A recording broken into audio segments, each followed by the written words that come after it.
واعتصموا بحبل الله جميعا ولا تفرقوا واذكروا نعمة الله عليكم إذ كنتم أعداء فألف بين قلوبكم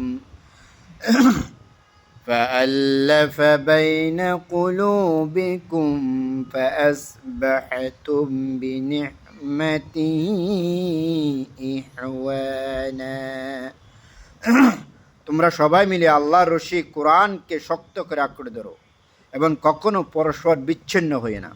তোমরা তোমাদের উপর আল্লাহর সেই নিয়ামতের কথা স্মরণ করো যখন তোমরা একে অপরের দুশমন ছিলা, অথবা তিনি দিনের বন্ধনে দিয়ে তোমাদের উভয়ের মনের মাঝে ভালোবাসা সঞ্চয় করে দিলেন, অতঃপর শত্রুতা বলে তোমরা তার অনুগ্রহে অপরের ভাই ভাই হয়ে গেলা। মহান রব্বুল আলামিন এই আয়াতের মাধ্যমে মেসেজ দিচ্ছে, তোমরা দলাদলি করো না, উপদল হইও না, মুসলিম দলবদ্ধভাবে একনিষ্ঠভাবে কোরআন সুন্নাহ মেনে চলো। আজকে মুসলমান দলবদ্ধতা না থাকার কারণে ফিলিস্তিনি মার্কা শেষে গাজার শ্মশান বানাই দিছে, কবরস্থান হয়ে গেছে। আর সিরিয়ার অবস্থা, সমস্ত জায়গায় মুসলমান মার খাইতেছে।